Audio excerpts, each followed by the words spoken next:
Ukraine में रूसी आक्रमण की शुरुआत के बाद पहली बार अमेरिकी राष्ट्रपति ने रूसी राष्ट्रपति पुतिन के फैसलों के लिए नरसंहार शब्द का इस्तेमाल किया।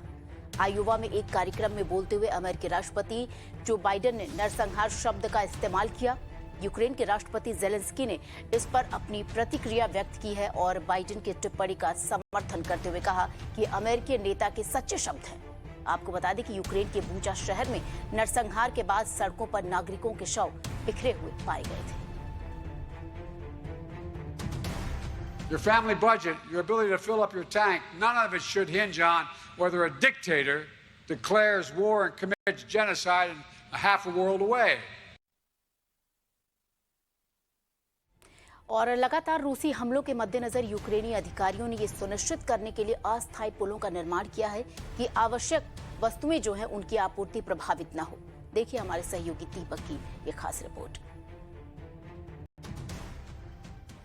As we head towards Ivankiv, another town that was occupied by Russia and also used as a transit to get their troops into the capital of Kyiv, and you can see what the kind of what's really happened in this particular area. Now, this has happened just a few days ago, where the Russian troops who had to leave from areas like Irpin and Bucha used this particular route, and this is the third bridge that we are seeing, or a flyover that has been destroyed completely because they wanted to prevent the Ukrainian army from tailing them.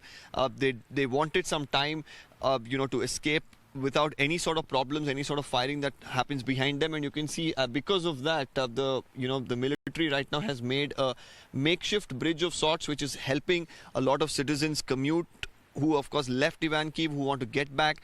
There is also essential services that's reaching this particular town because of makeshift bridges like this. And this is not the only one. Like I said, 3 bridges en route to Ivankiv destroyed.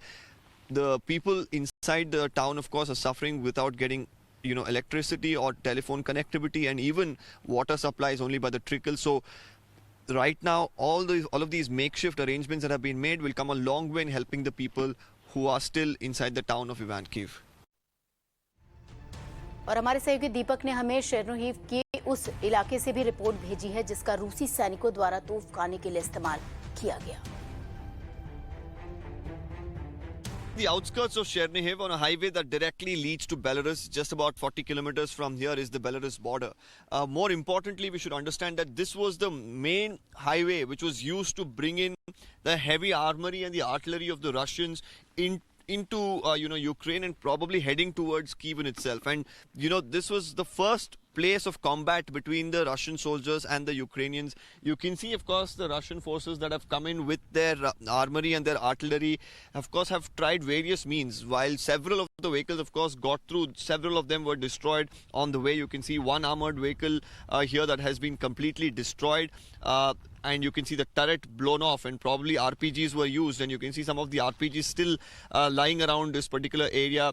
A lot of weapons around, so it definitely seems like there was a lot of gunfighting. And across this stretch of the road, you can see a couple of more armored vehicles and personal carriers, of course, that have been destroyed as well. Now, while they have, of course, used the highway to directly gain access into Chernihiv and then head towards Kyiv in itself, you can see across these farming lands as well, a lot of tracks have been formed, and these are because of several tanks that decided to off-road, go cut through this farming land and get into Chernihiv, and you can see some of them destroyed right in the middle of these areas as well. So while just about maybe 5 kilometers to 8 kilometers from where we are, and especially cutting through these farmlands, an easier access of course is provided to these armored vehicles and to these tanks to gain access into Chernihiv, where of course we've seen massive destruction. But this is a very, very prominent location because it gave the Russians an advantage that Belarus was able to house their weapons, their troops,